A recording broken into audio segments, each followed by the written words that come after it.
4-1, active third scramble in the descending zone.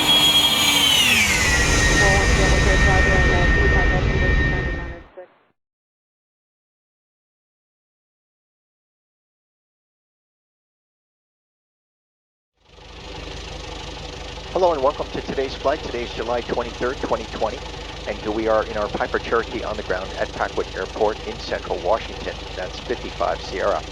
Packwood sits in the shadow of Mount Rainier, which towers above 14,000 feet, and as you can see, the airport is surrounded by mountains on all sides.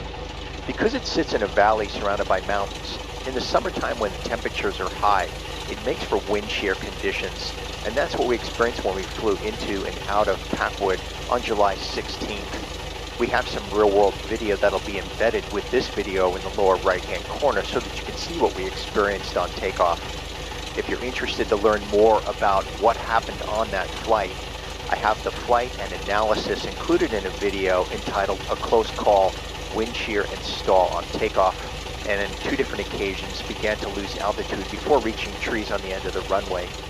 Okay, here we are back inside the cockpit getting ready to take off runway 19, and I've got some serious weather programmed into the simulator, including gusts of 27 knots, turbulence, and wind shear. Let's see how the airplane behaves on climb out and see if we can closely replicate what we experienced on July 16th. We're going to climb straight out on runway heading up to 3,000 feet, and then we'll do a debrief and talk a little bit about how the simulator behaved and compare that to the real world experience. All right, so feet are on the brakes and full power. Feet off the brakes, engine instruments are in the grain. Engine power is available for takeoff, and airspeed indicators alive. Kind of struggling to maintain runway center line here with the winds looking for 75. And there it is, and off the ground. I'm going to try to maintain a VY climb here at 85. Look at that vertical speed indicator. Already at 2,000 feet per minute. Now it's dropping, trying to maintain 85 and runway heading. There's a lot of turbulence right there. Okay, the VSI, I'm looking at it right now, we're down to 0. We're actually in a descent, 500 feet per minute. The airspeed's increasing. I didn't change the pitch attitude. I'm bringing the pitch attitude back up to resume VY 85. Struggling to maintain the runway heading. There's VY. Look at the vertical speed indicator. Fluctuate. And that's what happened in the real world flight. However, we barely cleared the trees at the end of the runway on that flight, whereas in the simulator we were well clear of the trees. And early on in the takeoff here in the simulator, it started to climb very rapidly. That's not what we experienced on that day.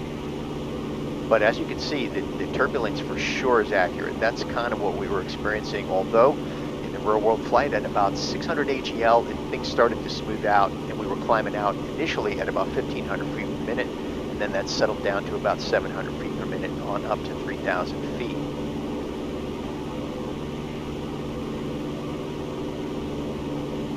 Okay, let's take a look outside the airplane and see how it was behaving on takeoff.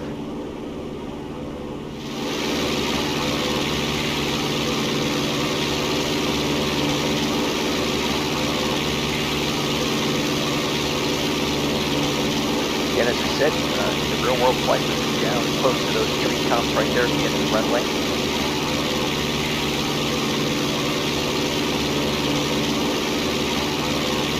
You can see we're getting kicked around quite a bit here.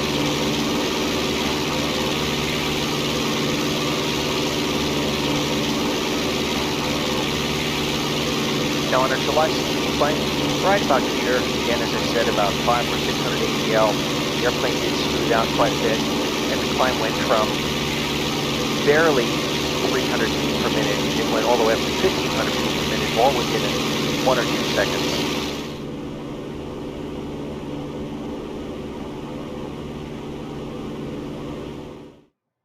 The July 16th flight was definitely a sobering experience for me, and I went back and did a lot of analysis. And as I mentioned, if you're interested in seeing that, you can check out my channel and look for the video entitled A Close Call, Wind Shear and Stall on Takeoff. It was challenging, and I learned a lot trying to replicate those weather conditions here in the X-Plane simulator. And as always, the TruEarth HD scenery package looks fantastic, especially here in the mountains of Washington at Packwood Airport. Thanks for joining me, and I hope to see you again on next flight.